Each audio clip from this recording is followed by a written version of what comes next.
بسم اللہ الرحمن الرحیم۔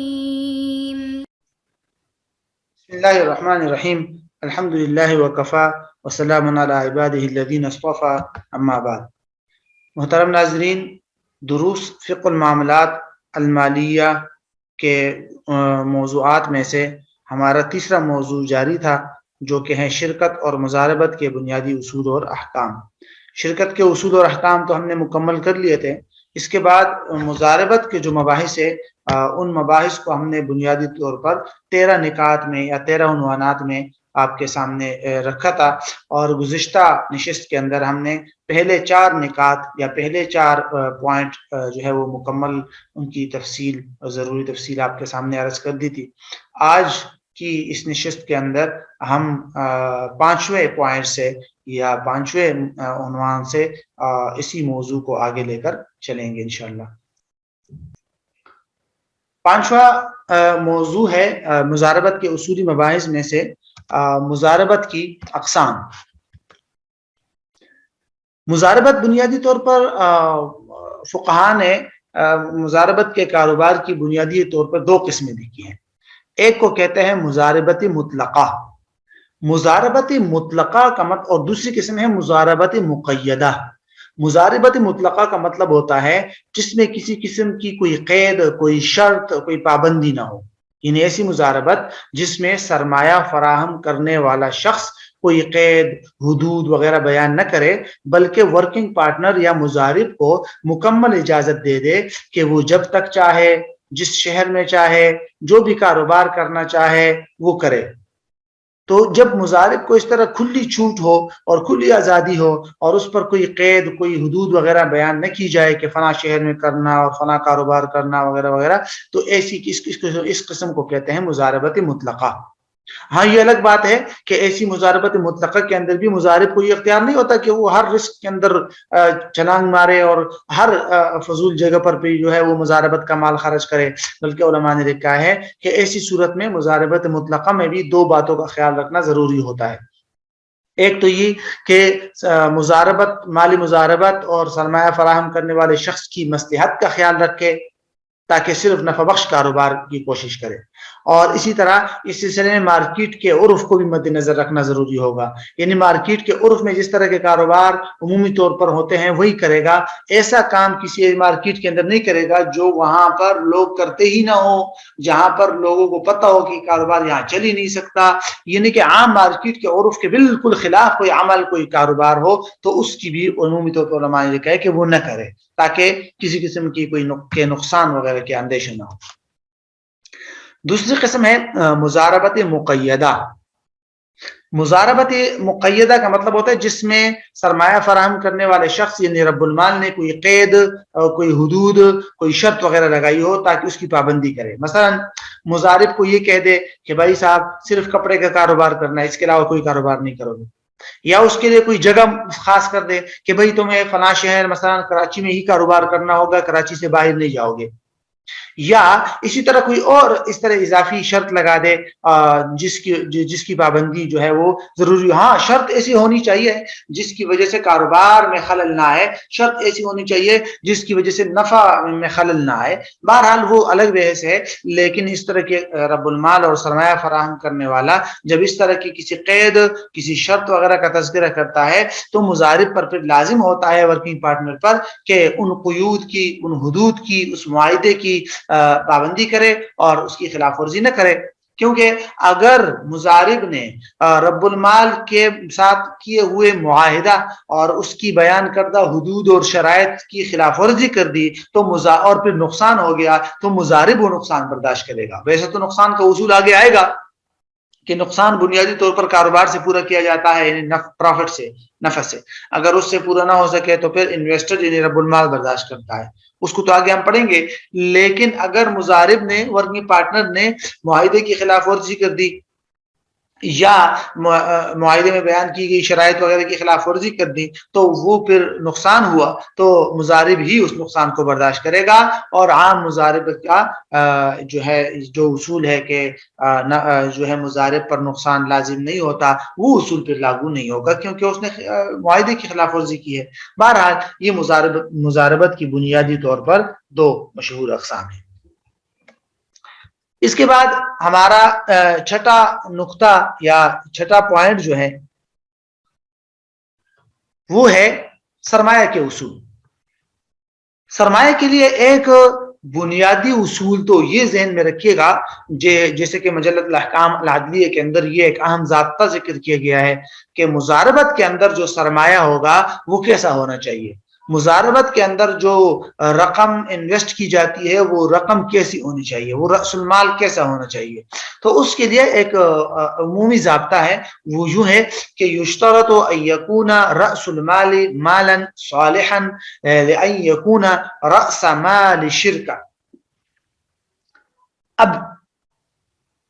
یہ ہے عمومی ضابطہ، مطلب اس کا یہ ہے کہ مضاربت میں یہ ضروری ہے کہ رأس المال ایسا ہو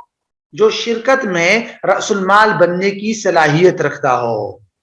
تو اس ضابطے سے ہمیں یہ نتیجہ معلوم ہو رہا ہے، یہ بات معلوم ہو رہی ہے کہ شرکت کے اندر سرمایہ اور رأس المال کے لیے جو شرائط اور جو اصول ہم نے پڑھے ہیں گزشتہ نشستوں میں، وہی سارے اصول، وہی ساری شرائط مضاربت کے سرمایہ کے لیے بھی ضروری ہے۔ مثلا حنفیہ کے ہاں اس کا نقد ہونا، دیگر جو ائمہ حنابلہ مالکیہ وغیرہ ان کے ہاں عروض بھی بن سکتا ہے، ٹھیک ہے، اسی طرح اس کا معلوم ہونا،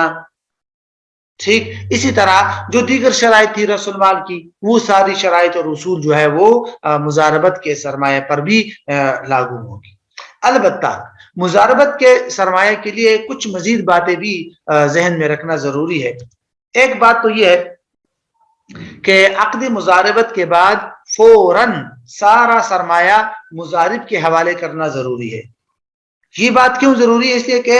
مضارب یعنی جیسے ہی عقد مضاربت کا کانٹریکٹ ہو جاتا ہے تو مضارب آگے کاروبار شروع کرے گا، اور کاروبار وہ اس وقت تک کر نہیں سکتا جب تک کہ رب المال اور انویسٹر نے اس کو پیسے نہیں دیے۔ تو اس لیے جیسے ہی مضاربت کا کانٹریکٹ ہو جائے گا تو فوراً رب المال پر، انویسٹر پر لازم ہوگا کہ مضارب کو پیسے دے دے کاروبار کے لیے۔ اب ان پیسوں کو اپنے پاس رکھنے کی اجازت اس کو نہیں ہوگی۔ دوسری بات، سرمایہ کے حوالے سے یہ بات ذہن میں رکھنا ضروری ہے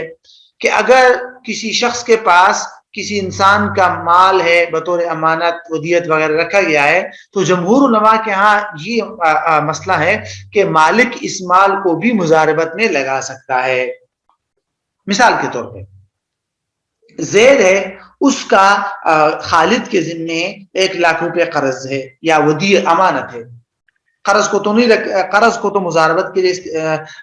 قرض اگر کسی پر ہے تو اس کو مضاربت میں نہیں لگا سکتے۔ ہاں اگر مثال کے طور پر قرض اور امانت کو الگ الگ سمجھیے کہ زید کا خالد کے ذمے اگر قرض ہے اور زید جو ہے وہ عمر کے ساتھ مضاربت کرتا ہے اور کہتا ہے کہ خالد کے پاس میرے جو 1,00,000 روپے قرض ہے وہی رأس المال ہے، تو یہ تو درست نہیں ہے۔ لیکن اس کے بجائے اگر زید جو ہے وہ عمر کو یوں کہہ دیتا ہے کہ جاؤ خالد کے پاس میرے جو 1,00,000 قرض ہے وہ وصول کر لو میری طرف سے وکیل بن کر، پھر اس کو کاروبار میں لگاؤ، تو پھر ٹھیک ہے مضاربت۔ اور امانت والی صورت بھی جائز ہے کہ زید جو ہے اس کے خالد کے پاس 1,00,000 روپے امانت ہے، تو اس نے عمر کے ساتھ مضاربت کی اور کہا کہ جاؤ خالد کے پاس میرے امانت کے 1,00,000 روپے رکھے ہوئے ہیں وہ لے کر کاروبار میں لگا دو۔ تو اس طرح مضاربت جو ہے وہ امانت والے مال کے اندر بھی اس طرح مضاربت کا معاملہ ہو جائے گا۔ اسی طرح ایک اور اہم بات یہ بھی ضروری ہے کہ فقہائے حنفیہ، فقہائے مالکیہ اور فقہائے شافعیہ کے ہاں مضاربت کے اندر رأس المال کی شکل منافع کی شکل میں نہیں ہو سکتا، یعنی رأس المال سروسز کی شکل میں نہیں ہو سکتا۔ البتہ فقہائے حنابلہ کے ہاں اس کی گنجائش ملتی ہے۔ اس کو ایک مثال سے سمجھتے ہیں۔ مثال کے طور پر زید اور عمر دو آدمی ہیں، آپس میں مضاربت کر رہے ہیں۔ زید نے عمر کو ایک مکان دے کر کہا کہ یہ میرا مکان ہے، اس مکان کی جو منفعت ہے یعنی رہائش اس سے نفع کماؤ اور جو دونوں کے درمیان آدھا آدھا تقسیم ہوگا۔ اب عمر کیا کرے گا؟ عمر جو ہے اس کی ذمہ داری ہے کہ اس مکان کو لے کر لوگوں کو کرایہ پر دے اور نفع کمائے اور نفع دونوں آپس میں تقسیم کرے۔ اب یہاں پر جو مال مزاربت ہے وہ کوئی پیسہ تو ہے نہیں، وہ سمجھ لیجئے کہ مکان کی شکل میں ہے، بلکہ مکان کی شکل میں بھی نہیں ہے، مکان کی سروسز، مکان کی جو رہائش ہے، مکان کی جو منفعت ہے، اس کو رأس المال بنا لیا گیا کہ بھئی اس کی منفعت سے پیسے کماؤ اور جو آپس میں تقسیم کریں گے۔ تو اس کی عمومی طور پر حنفیہ، مالکیہ اور شافعیہ کی یہاں اجازت نہیں ہے، البتہ فقہائے حنابلہ اس کی اجازت دیتے ہیں۔ اور آج کل عصر حاضر میں سروسز کے کاروبار میں مزاربت کی تقریباً تمام صورتیں اسی اصول پر اپلائی ہو رہی ہے، اور ہمارے علماء نے کچھ علماء نے حنابلہ کے قول کے مطابق اس کی اجازت دی ہے۔ مثال کے طور پر ایک شخص ڈاکٹر ہے لیکن اس کے پاس ہسپتال یا علاج کا ساز و سامان نہیں ہے، ایسی صورت میں اس کے ساتھ کوئی اور شخص مزاربت کا معاملہ کرتا ہے، یوں کرتا ہے کہ دوسرا شخص جو ہے اس کو کہتا ہے کہ میں آپ کو کلینک اور اس کلینک کا سامان فراہم کرتا ہوں، اور تم وہاں ڈاکٹر صاحب کو کہا کہ تم وہاں بیٹھ کر لوگوں کا علاج کرو اور جو نفع حاصل ہوگا وہ ہم باہم تقسیم کریں گے۔ تو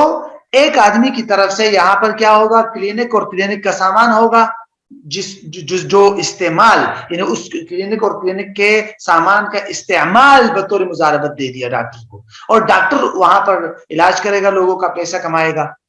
اب یہاں پر بھی یہ منفعت سروسز کو مزاربت کے اندر جو ہے وہ بنایا گیا ہے رأس المال، تو اس کی بھی حنابلہ کے ہاں اجازت ہے، اور آج کل علماء نے بھی حنابلہ کی رائے کے مطابق اس کی گنجائش دی ہے۔ تو یہ ہے بنیادی طور پر سرمایہ سے متعلق کچھ اصول جس کا تعلق جو ہے مزاربت کے ساتھ تھا۔ باقی جو دیگر تفصیلات ہے وہ وہی پہلے اصول کے ضمن میں آ رہی ہے کہ جو مال شرکت کے اندر رأس المال بن سکتا ہے وہی مال مزاربت میں رأس المال بن سکتا ہے۔ تو یہ بنیادی طور پر سرمایہ کے اصول سے متعلق تفصیلات تھی، مزید جو کچھ تفصیلات ہے وہ انشاءاللہ اگلی نشست کے اندر